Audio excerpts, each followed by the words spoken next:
ನಾವು ಓದಿದ ವಿಭಾಗದಲ್ಲಿ ಇವತ್ತು ನಾವು ಪರಿಚಯ ಮಾಡ್ಕೋತಾ ಇರೋ ಪುಸ್ತಕ ಮೆಲುಹದ ಮೃತ್ಯುಂಜಯ, ದಿ ಇಮ್ಮಾರ್ಟಲ್ಸ್ ಆಫ್ ಮೆಲುಹ. ಈ ಪುಸ್ತಕ ಅಮೀಶ್ ಅವರ ಶಿವ ಟ್ರೈಲಾಜಿ ಸೀರೀಸ್ನ ಮೊದಲನೇ ಪುಸ್ತಕ. ಈ ಪುಸ್ತಕದಲ್ಲಿ 26 ಸಣ್ಣ ಸಣ್ಣ ಚಾಪ್ಟರ್ಸ್ಗಳಿವೆ. ಈ ಪುಸ್ತಕದ ಕಲ್ಪನೆ ಪ್ರಕಾರ ಶಿವ ಒಬ್ಬ ದೇವರಾಗಿರದೆ ನಮ್ಮ ನಿಮ್ಮಂತೆಯೇ ರಕ್ತ, ಮಾಂಸ, ಮಜ್ಜೆಗಳನ್ನು ತುಂಬಿಕೊಂಡಿರೋ ಒಬ್ಬ ಸಾಮಾನ್ಯ ಮನುಷ್ಯ ಆಗಿರ್ಬೋದು.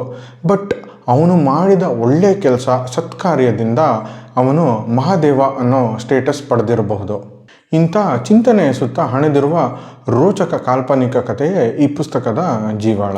ಈ ಪುಸ್ತಕ ಓದಬೇಕಾದ್ರೆ ನಮಗೆ ಶಿವನ ಮೇಲಿದ್ದ ಪ್ರೀತಿ, ಭಕ್ತಿ 100 ಪಟ್ಟು ಹೆಚ್ಚಾಗತ್ತೆ. ಒಬ್ಬ ಸಾಮಾನ್ಯ ಮನುಷ್ಯ ಹೇಗೆ ತನ್ನ ಒಳ್ಳೆಯ ಕೆಲಸದಿಂದ ಮಹಾದೇವ ಆಗಬಹುದು ಅನ್ನೋದನ್ನು ಶಿವ ತನ್ನ ಪ್ರತಿಯೊಂದು ಕೆಲಸದಲ್ಲೂ ತೋರಿಸ್ತಾ ಹೋಗ್ತಾನೆ.